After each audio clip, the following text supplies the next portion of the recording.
5 a.m. I'm up with a crisp Celsius energy drink. Running 12 miles today. Grab a green juice, quick change, and head to work. Meetings, workshops. One more Celsius, no slowing down. Working late, but obviously still meeting the girls for a little dancing. Celsius. Live, fit, go. Grab a cold, refreshing Celsius at your local retailer or locate now at Celsius.com. This episode is brought to you by Amazon Prime. From streaming to shopping, Prime helps you get more out of your passions. So whether you're a fan of true crime or prefer a nail-biting novel from time to time, with services like Prime Video, Amazon Music, and fast free delivery, Prime makes it easy to get more out of whatever you're into or getting into. Visit Amazon.com/Prime to learn more.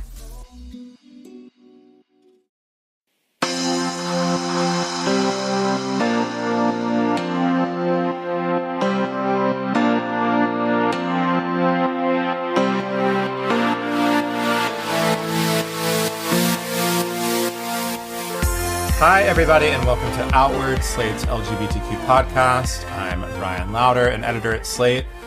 And well, my fellow queers and allies, we have made it one more trip around the sun together. It is summer, it is June, and it is Pride. And given all we've been dealing with in the past year, I hope you are taking some time to celebrate in whatever way makes you happy, whether that is partying all night or volunteering all day or watching the birdcage for the 57th time at home, which is my own personal sacred tradition.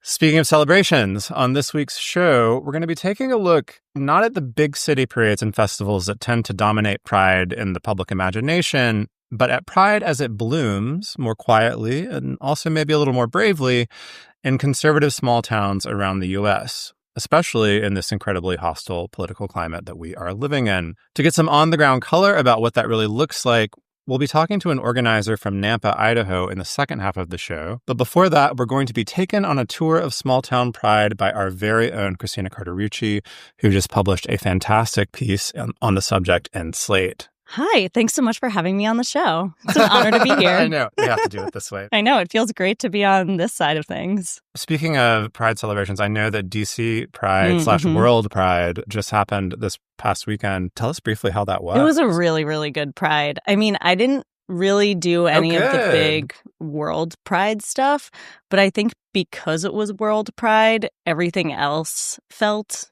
bigger and better. And so this year, this group of, I think, 20-somethings who just started throwing parties in DC at some point last year rented out this event space in downtown. It was, I think, 7 floors. Oh, wow. I believe they sold, more than 1,000 tickets. There were 16 DJs spread out in different rooms. It was insanely hot. Like, the AC in this old building was clearly not up to the tasks of, 1,400 dancing dykes. But they put so much effort into it. The vibes and the decorations were immaculate. Every room had kind of a different theme. And it made me so happy to be at one of these big sort of high production value Pride parties that felt like it was kind of made for me and my friends, and not like, oh, we're going to this kind of sanitized, corporatized, and mostly male event. And I was like, wow, we can have nice things, And it also just made me so happy to see young people starting something new and taking a risk. Doing a big event like that is a huge risk, and probably had to put a lot of money down and trust that people would respond. And people did, and had an incredible time. And it gave me a lot of hope for the future of DC Pride Saturday nights for my future. That's so exciting to hear, especially because everybody's like, Gen Z doesn't I know, party or do anything like that. And it's they no, of course they not. Really do. Of course they do. Oh, that sounds beautiful. Before we move on into the main show, I believe you have a bit of Pride Month housekeeping. Thank you for giving me the soapbox for this, Bryan. So I've noticed something disturbing. I started noticing it last Pride, but I suspect it's been happening for quite some time.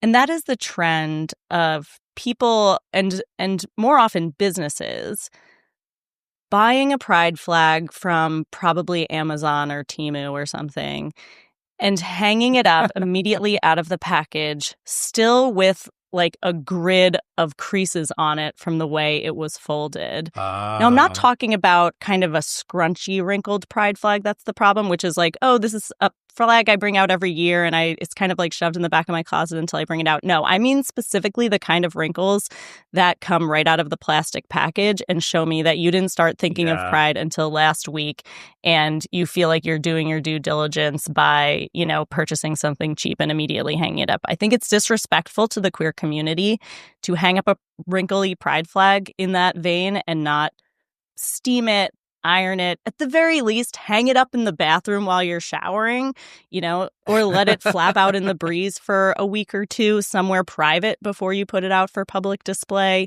But I'm telling you, once you have heard this from me, you're going to start seeing this everywhere, and it's going to bother you too. And so this Pride, my goal is to publicly shame those flag flyers on my own personal Instagram and hope that my plea catches on. Well, you heard it, listeners. Get those steamers steaming. All right. Well, we're going to be back to talk about small town prides after a short break. Perhaps during that break, listen to our ads, but also iron that flag, get it ready. And we'll be back to talk more.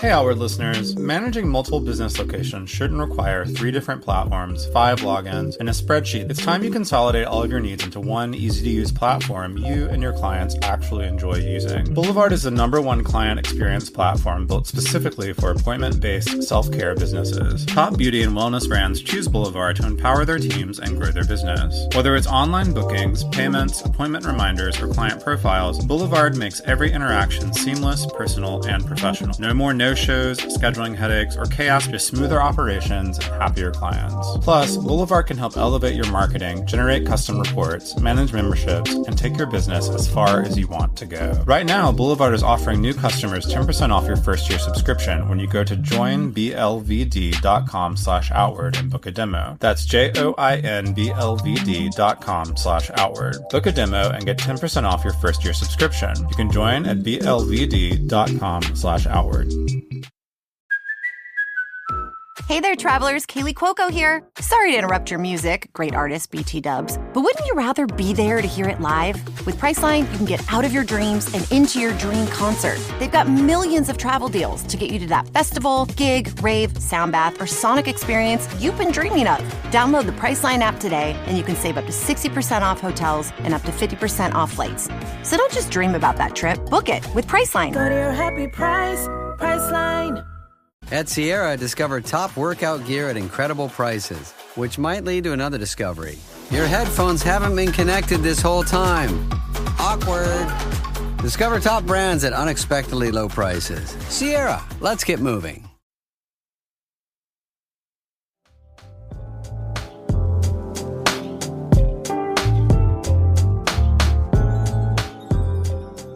All right, we are back. Christina, I remember that when we were sort of first discussing the general idea for this piece in Outward HQ at Slate, what's going on with small town prides right now, basically, I think we kind of assumed it would be a sad story, right? With like the Trump attacks and the national backlash, all of that, there would be a lot of cancellations or just people sort of retreating from these celebrations. But you discovered in your story a different dynamic. Queers and allies in these areas really seem to have been emboldened to celebrate by this hostile political climate. Can you talk a little bit about how you saw that, maybe how it manifested in Waverly, Iowa? This was an incredible discovery that I came upon organically when I was looking to see about prides in small towns, assuming that the story would just be about like bigger security measures they were going to have to take, or maybe places canceling down because of opposition rising up in the community.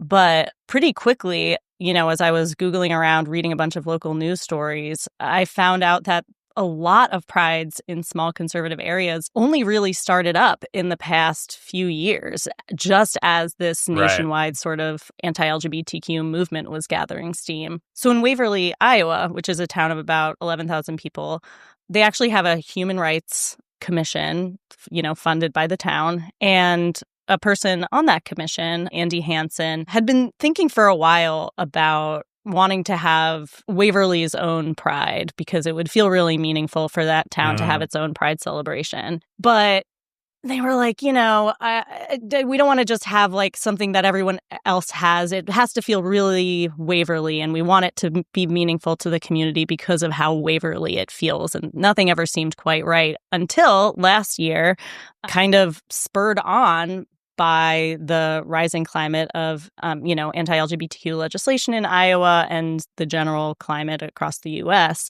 This person in town came to them with this idea to have a boat float down the river in the middle of town. People would, bring their canoes and kayaks and instead of a parade, go down the river. And they were like, this sounds like an amazing, perfectly Waverly idea. And almost immediately, there was backlash. So this group of pastors got together, 15 pastors from the area, to, plead with the city council, don't do this. The city council said, no, we're doing it. Our Human Rights Commission is putting it on, and this celebrates diversity and whatever. No sooner had they moved on from that than this bill came up in the Iowa legislature that would ban cities from funding any DEI programs, which obviously this would fall under that. DEI. So they thought, okay, we're going to have to find new funding for this. And, local businesses were kind of scrambling together to do that. But then they realized that bill wouldn't come into effect until July. So they're actually good for this year. And so the boat float is happening. But throughout that process and in facing all of this opposition, the town really came together, the people in town who are queer, who support the queer community, to be like, no, this actually feels more necessary now than ever. And this means a lot to us, and we're doing it. And so now Andy and the other organizers of this Pride are like, well, we're going to do this every year, whether this anti-DEI bill, which is now law, it's not going to be funded the same way next year, but we're doing it anyway. And that was the story I heard from so many people across the country who were in these towns. Any sort of opposition they faced only made them more determined and made the people in town who supported them more determined to have these events. It was like they needed it even more. Yeah, and that's really inspiring, because one of the things that your piece really drives home is that there are serious, not just political threats, but like physical sort of safety threats to Pride goers in these areas from right-wing terrorists. I mean, from groups that really want to come at least menace people, if not actually hurt people. And so, the organizers that you talk to are seriously having to think about, balancing safety as they make plans with what Pride is supposed to be about, which is like joy and as you point out, visibility too, right? It's sort of about marching through or sailing through, boating through the middle of town. In the second part of the show, we're going to talk to an organizer from Idaho about this. But could you speak to that balancing struggle with regard maybe to the Black privacy cloth that they had to use this year? Yeah, so in Knapp, Idaho, which I'm really excited to talk to one of the organizers on this episode, they, wanted to have it in this public park downtown. They were able to get a permit because the city couldn't turn them down because the First Amendment exists, and they have to give them the permit just like they would any other group that wants to use it. But in conversations with not just local law enforcement, but also the FBI, because Idaho also has a history of white nationalist groups intimidating Pride celebrations. There was a famous one in Coeur d'Alene in 2022 with the 31 Patriot Front members who jumped out of a U-Haul and were going to cause a disruption. Anyway, the law enforcement representatives all said, you should have a fence to keep protesters out. There should be security to enter. And it was really hard for organizers who felt like, we want to have a free-flowing, open event where people can not feel like they're sort of caged in this park. Not only that, but they opted to have Black privacy cloths. So it's, you can't even see into Pride from the outside, because there's also a history in Idaho and elsewhere of these right-wing agitators or bloggers taking videos of people at prides and using them to advance a right-wing agenda, to dox drag performers. And in one case, actually, in Idaho, a blogger was defaming a drag performer and saying that he had exposed himself to children. She sort of doctored this video that she took, and he ended up winning this defamation suit. But still, this is an intimidation tactic that they just didn't want to expose people to that or have them, fear being watched and filmed by malicious actors. And so, that's when they were trying to balance the the show of power and visibility with safety and privacy. In that sense, they decided to err on the side of privacy. Yeah, I mean, that makes sense. One of the lines that I really loved in the piece, sort of after you show us all of this, is this one. Legislation and intimidation can make queer and trans lives harder in countless ways. Lawmakers can wrest control of our bodies. Christian nationalist militias can make us fear for our lives. Judges can dissolve our legal bonds to our partners and children. But there are essential parts of the queer experience that those who despise us can't touch. Could you just talk a little bit about what those are to you and sort of how reporting this piece and hearing about these small town prides informed or strengthened your belief in those things? To a person. And I spoke to several people for this piece. I read local news reports about a lot more. And they all of these organizers of new prides expected just a few dozen people to come to their events. It started out as a plan for something small, and then hundreds or thousands of people ended up showing up. And to me, there's a feeling that I get at Pride of it's there's no way to talk about it without sounding super corny, but it's like, a feeling of connection and power and admiration for everything that queer people can do and have done. And, for me, that means the art that we make and show for each other at Pride and at other times. It means even just the way we dress up and express our identities for each other. It's, planning this incredible party that I went to this weekend that was something brand new and felt like a risk, and young people just like trying something because they just love bringing people together. When you're with hundreds or thousands or even just a few other queer people at Pride, it's a reminder that there's still strength in numbers, even when the political change that we've expected or hoped for no longer feels possible. And, the fact that there are these new prides springing up in conservative areas over the past few years, even in the face of this right-wing backlash against queer and trans people, shows that the progress that we've made on queer and trans issues because of incredible bravery and activism from within the community can't be erased by legislation, because there are still people still matter. There are still parents who are supporting their trans and queer kids and bringing them to prides who would not have even known what queer and trans means, 7 years ago. There's teachers and doctors that, even though the laws might prevent them from caring for queer kids in the ways that they would like to, are still able to make life better for the people they meet. And that's the kind of thing that legislators can't take away. And they can't take away Pride either. They can ban drag performances. Pride will still happen. They can say you can't have it in a public park, and Pride will still happen. And, not to chew my own horn or anything, but I did publish another piece this week about corporations pulling out of Pride. And it's a point that I make there, too, that we've come to expect these big, high-budget prides in these, major cities, and people in smaller towns with smaller budgets and no corporate backing are also showing us that you don't need all of that money and all of that spectacle to have a pride either. And, in that way, I feel like Pride is a little bit of a microcosm of queer life and queer support that, no matter what they take away, we'll still have things that matter. Yeah, I think that's really beautifully put. I'm tearing up a little bit. Well, listeners, check out Christina's piece. It's titled "The Conservative Wave is Having a Very Unexpected Effect on Pride." That's in Slate. We'll link it on our show page, and you can find it in all of Slate's Pride coverage this month at slate.com/outward. After the break, we will be back to talk with one of the sources for Christina's story, fresh off the second Pride event in their county's history.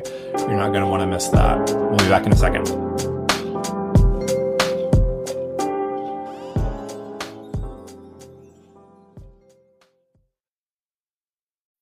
Hey, business owners, we know you know the importance of maximizing every dollar. With the Delta SkyMiles Reserve Business American Express card, you can make your expenses work just as hard as you. From afternoon coffee runs to stocking office supplies and even team dinners, you can earn miles on all your business expenses. Plus, you can earn 110,000 bonus miles for a limited time through July 16th. The Delta SkyMiles Reserve Business Card. If you travel, you know. Minimum spending requirements and terms apply. Offer ends 7/16/25. This episode is brought to you by Pluto TV. Summer of cinema is here, and Pluto TV is exploding with thousands of free movies. Feel the explosive action all summer long with movies like Gladiator, Beverly Hills Cop, Mission Impossible Ghost Protocol, Good Burger, Stealth, Four Brothers, and Star Trek. Bring the action with you and stream for free on all your favorite devices. Pluto TV. Stream now. Pay never. Stream now at Pluto.tv.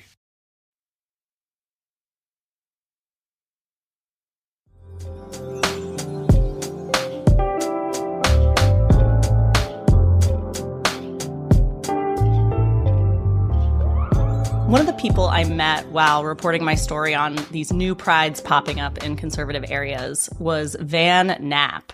So Van lives in Canyon County, Idaho. They're a queer parent of 2 queer kids, and they volunteer at a local nonprofit for LGBTQ youth. Last year, 2024, they teamed up with a fellow volunteer to throw Canyon County's very first Pride celebration. This was a pretty big deal. I mean, this county, 70% voted for Trump. It's only about half an hour outside of Boise, but, people say it feels like a totally different world out there. And I absolutely loved getting to talk to Van about what they're doing in their hometown. So I wanted to have them on the show to talk more about it. Van, welcome to Outward. Thank you so much for having me. Van, when you and Tom got together last year to plan the first Canyon County Pride, you had 3 weeks to pull it together, and your ambitions starting out were kind of small, right? I mean, what were you initially trying to do? Absolutely. Initially, I think if we would have known it would grow so quickly, I honestly don't know if we would have done it. So it's actually a really, really good thing that we had such small expectations in the beginning. We envisioned a few friends and family, any of the friends and family that have been supporting us, that, are friends with our kids, that we had met through queer people. Basically, any queer people we know would just show up at the park with a picnic. And I was going to ask my son to play his guitar. I was going to ask my partner to have her band show up, do like a 30-minute show, and then say, Happy Pride, because Boise actually during COVID moved their Pride to September.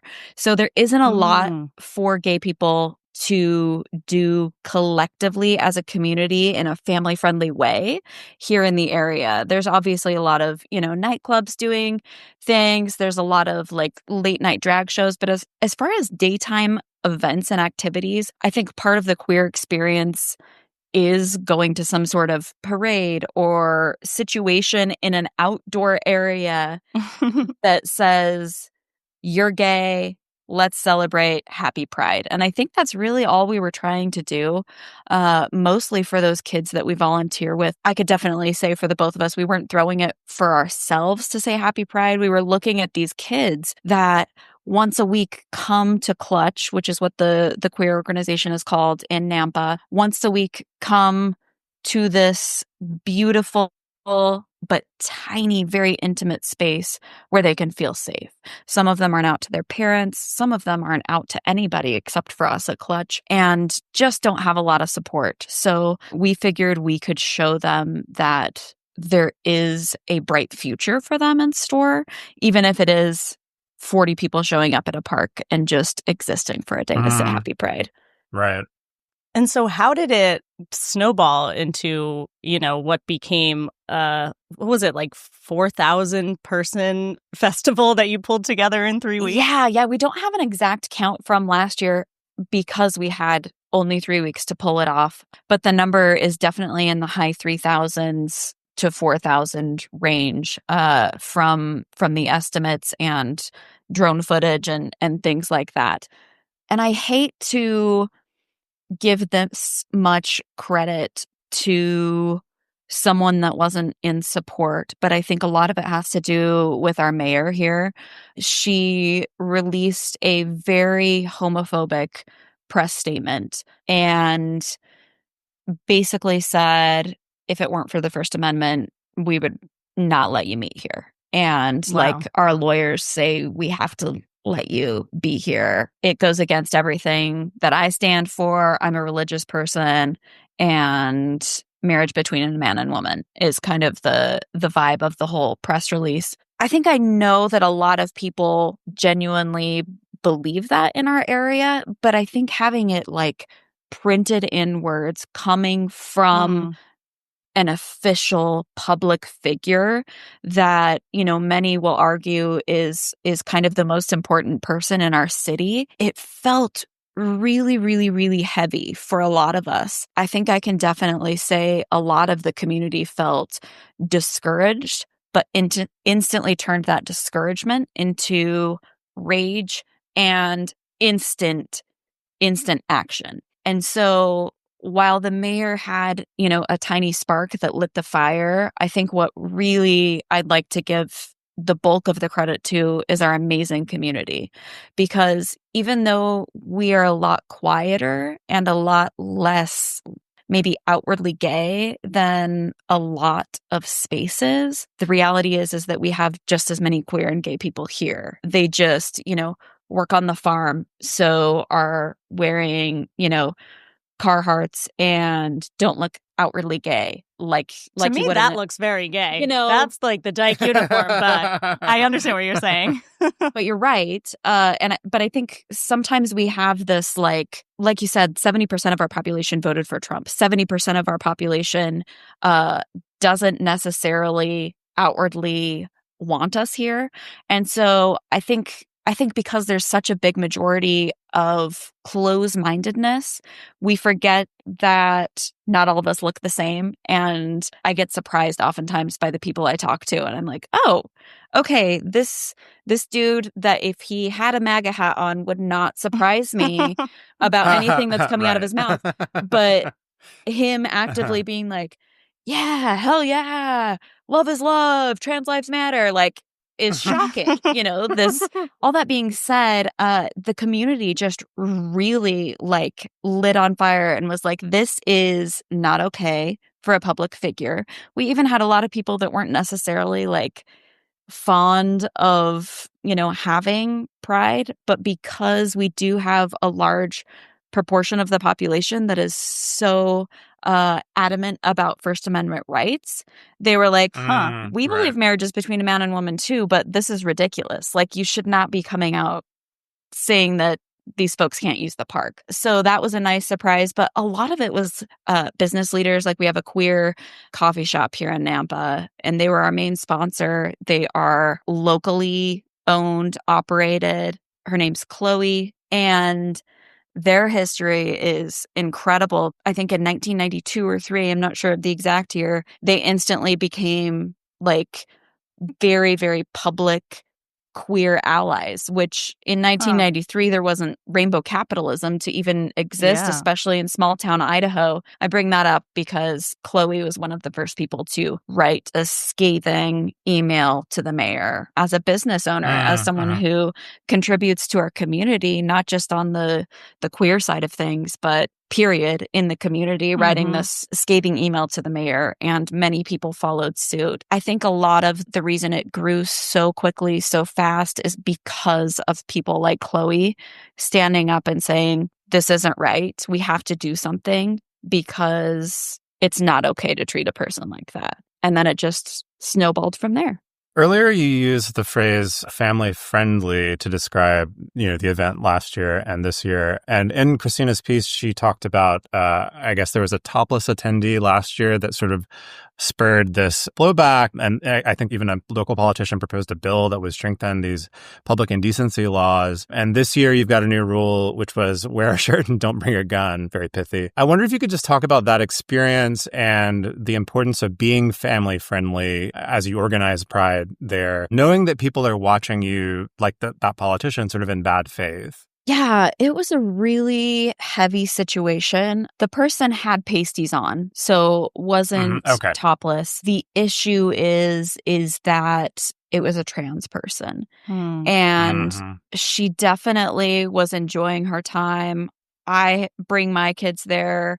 To be clear, it still felt family friendly from every person in attendance that was coming in good faith.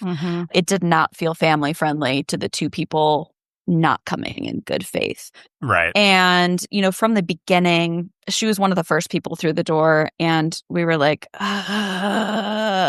this is going to be a problem, And if you can't be yourself at Pride, like, where can you be yourself? So I really fought for her to be able to just show up and be herself, and was worried about the repercussions. And on this side of things, I feel really frustrated because we now have HB 270 in Idaho, which is a very transphobic law in our state now because of the actions of Canyon County Pride. So it feels really heavy for me to think about me advocating for one queer person at the cost of every queer person in Idaho, specifically trans people. Man, that is heavy. I've talked to a lot of trans people about it, and I think in kind of a like somber, apologetic way, and all of them have been like, oh, they're going to hate us no matter what. And if it wasn't Canyon County Pride 24, it would be an event in June next year. Absolutely. It would happen because these folks are looking for anything and everything that they can make into a bigger deal than it is for their agenda. And that's definitely been nice to hear, but it still was a huge part of the planning process from our perspective. Kind of back to the wear a shirt and don't bring a gun situation. We had no problems with it. Like, people were super understanding. We even talked to the person that was the cause of this, that wore the pasties last year. And she was like, do you remember me? I'm wearing clothes this time. And we were like, awesome, rock on. It was a lovely experience. And something really interesting happened during the drag show. Everyone was wearing super family-friendly things. And one of the drag kings was in line to come out and had a male, like, plastic fake chest, like a fake chest, to come out and perform. And luckily, one of my friends rushed up and was like, hey, this is against HB 270. Oh my gosh. It just is? letting you know. And I was like, a fake naked, like, quote unquote, male chest. Yes. Any form of nipple / breast mass is what I think it's worded, is technically against the law here. So, luckily I made the decision just to talk to the drag king about it. And they immediately were like, I brought a cover up just in case, went and put a jacket on, which it was 100 degrees and already so hot. But I was just very grateful. And I apologized 48 times. And they were like, no, like, totally fine. But it also just hits on the fact of the reality of being a queer person in a place that is so actively out to get you, is, and this is just a teeny tiny blip of that, but having to feel like you are constantly being watched and ready for someone to, in this case, literally call the police because this is against the law and repercussions could happen. It's just heavy. And I feel, like, I am definitely a privileged queer person. I don't mind when people call me sir or ma'am. I identify as genderqueer, so whatever. I'm in a lesbian relationship and it hasn't really affected me. We both have families that are very supportive, and my trans kid has not experienced anything that has really affected his safety. That being said, it feels incredibly heavy and incredibly hard to be a queer person in this tiny blip of Idaho right now. And when I talk to other people who are not as privileged as me, that are, either visibly trans or outwardly saying they're trans and are more of a public figure, it's almost unbearable. Then when you add being a person of color on top of that, like, it's just heavier than I think any person should have to deal with from a day-to-day basis. And so I guess that kind of, can you put a jacket on, it kind of made me really think of all of that as that happened. I mean, yeah, I just want to echo what other people have told you, which is that it's not Canyon County Pride's fault that homophobic and transphobic legislators are going to do their worst. Like, they could have seen an image of a topless person at a pride in New York City and used that as a justification for promoting this bill. And I think it's one of their best tactics to try to blame us for the ways that they try to oppress us because we're doing too much or doing the wrong things. But when you talk about how difficult this moment is, I also think about the joy that people must have felt at your Pride celebration. I mean, I interviewed you for my story before this year's, your second annual Canyon County Pride. What was it like? A lot has happened since last year. The attacks on queer people and especially trans people have gotten so much worse. How did it feel in this particular moment to be able to have a celebration like that? I think it was almost overwhelming at times, the amount of joy and freedom that just existed in every single aspect of the festival. And I think most of the people that gave me feedback were giving me feedback about all of the kids present. We had kids that were being themselves for the first time. I think my favorite part of the festival, was I was standing front row at the drag show, because part of the reason I plan a festival is not because I'm an activist, but because I want front row seats at a drag show. Is that so wrong of me? And where you get to curate the performers? Yes, I get to just have a whole lineup of everyone that I'm definitely crushing on and want front row at all their shows. So I was front row at the drag show, and there were 3, I would say 12-year-old kids in the front just screaming, cheering. They all had various flags on their back of how they identified, like a pansexual, an ace, and a genderqueer, I think it was. And they were just screaming, having the times of their lives. I think they were having more fun than me, which says a lot, and screaming louder than me, which also says a lot. But they handed me this wadded up, I didn't even know what it was going to be, after my favorite drag queen, and I assumed their favorite drag queen, Cookie Puss's performance, a wadded up thing of 3 $1 bills, a little tiny Post-it note that said queer love is fabulous or something. I can't remember the exact, scrawled in kids' handwriting, all wadded up, and a Laffy Taffy for me to take back to Cookie Puss. What? And I think God. That was I took it back to Cookie Puss, and I was like, girl, you've made it. Wow.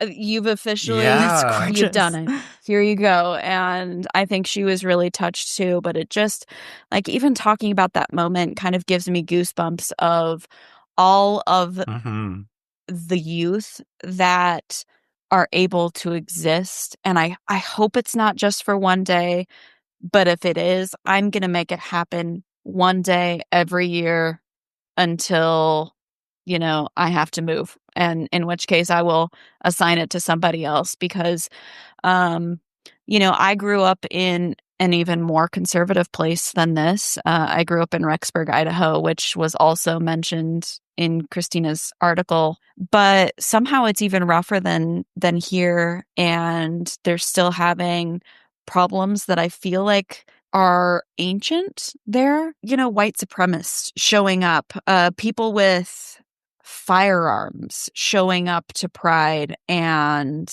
I've never had a point in my life where I felt my kid was unsafe, and I at Rexburg Pride like darted, grabbed my kid and pulled him like it was a very scary situation, like physically pulled my child back. And that's not an experience I thought I would have as a like privileged white person. Obviously, it's not something I think about going to a park and having my kid attacked by adults. It was a really scary experience.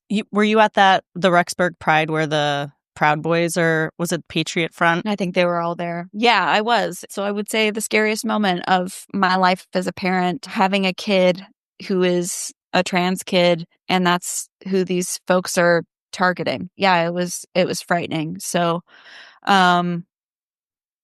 it's just an interesting environment that we're living in, and us being able to create a safe space for kids to exist without that heaviness, without that literal danger, which is really frustrating and quite ridiculous to say that adults are targeting children. But to create that and have them be able to exist was a really, really beautiful experience.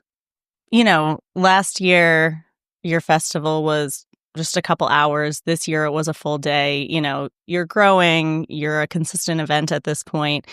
You've created something that the community is going to expect. How do you think it's changed, or will it change, Canyon County and Nampa and the people who live there to now have their very own Pride celebration instead of having to go to one of these other places to, you know, be at Boise Pride or whatever?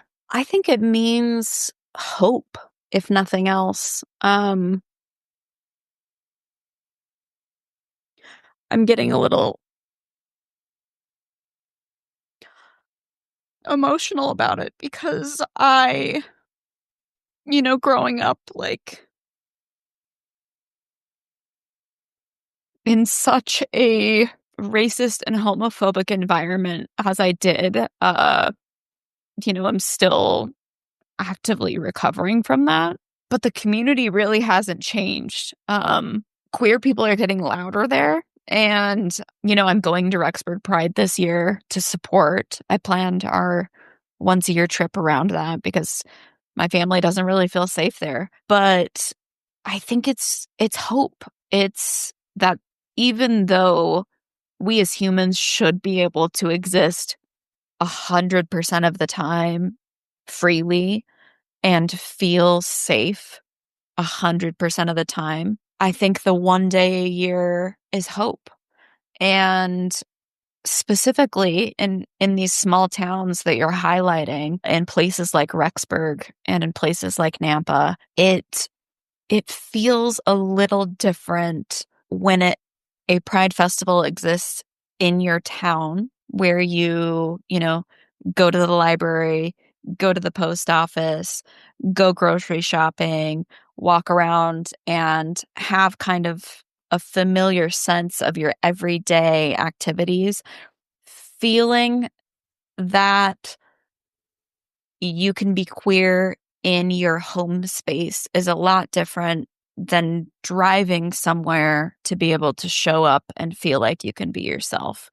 And with the way things are, a lot of these folks can't afford to drive to Boise. A lot of these folks don't have the means, like transportation wise, to drive to Boise for Pride. And a lot of the youth specifically aren't out to their families. So having it locally means a lot to me for a lot of different reasons, but I'm choosing to be super hopeful. We have a lot of things to not be hopeful about, and I'm finding more and more humans that are actively opposed to us having this hope and opposed to us showing up. And it gets really, really heavy and really, really discouraging. And I think existing in this space, I've been able to experience such drastic lows as I am, reading the hate emails that we pulled for public record, and then immediately being dragged out of that to receiving an email from a pastor who is here locally in Nampa trying to create a safe space for everybody, including queer people. He's straight. he doesn't he has attended multiple funerals for queer people because of how the religious community treats queer people. He has actively welcomed and opened his doors, fed queer people. He's honestly exemplifying what I assume people think a religious leader should be. And he's actually doing it here in Nampa. And those drastic polls, it feels like I'm getting dunked in a ice cold bath straight into boiling hot. And it's confusing my body a lot because I have these extreme emotions on both sides. Yeah. But I try to balance those and really focus on the hopeful side of things. Yeah, I mean, I think you've pretty well captured what it's like to be a queer person in this moment, and especially during Pride Month. Yeah. So thank you for bringing, both sides of that to us. And I cannot wait to look at more photos and videos from Canyon County Pride. It seems like it was really a blast. And I hope I can make it next year. Yeah, please. I mean, I will have a front row spot. I will won't try to elbow you out of the way. I believe that. I totally believe that. Yeah. And you should totally look at Cookie Puss's performance because she's my favorite. Well, Van, thank you so much for joining us. And for our listeners, where can people follow Canyon County Pride so they can get the info on next year's festival? Yes, we would love people to follow us on Instagram and Facebook, just at Canyon County Pride. We also have CanyonCountyPride.com. Oh, nice. And CanyonCountyPrideMerch.com. Ooh. Ah, very nice. It's not Pride without Pride merch. Yeah, if you really want some gay cowboy shit, definitely check out our merch. That's all for our main show today, but there's always more Outward over in the Slate Plus feed. This week, Van Knapp will stick around to help us update the gay agenda. If you're not already a Slate Plus subscriber, remember, if you join, you'll get ad-free podcasts, extra segments on all our shows, and you'll never hit a paywall on the Slate site. Subscribe now on Apple Podcasts by clicking Try Free at the top of the Outward show page, or visit slate.com/outwardplus to get access wherever you listen. We're always interested in your feedback and your topic ideas. You can reach us anytime at outwardpodcast@slate.com. Our show is produced by our very own Outward Pride Parade Marshal, Palace Shaw. If you like our show, please subscribe in your podcast app, tell your friends about Outward, and rate and review us so other people can find us.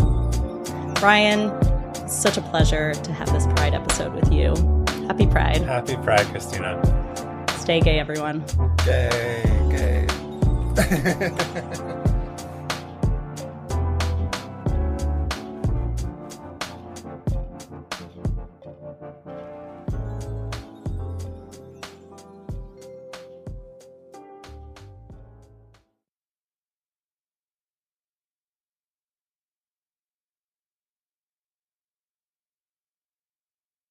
Llegaron los nuevos McCrispy Strips, listos para aventurarse en la mezcla de mayo ketchup, la barbecue que quedó en el fondo de la cajita, Hot Fudge Sundae y en la nueva Creamy Chili McCrispy Strip Dip. Los nuevos McCrispy Strips, ahora en McDonald's. Ba-da-ba-ba-ba.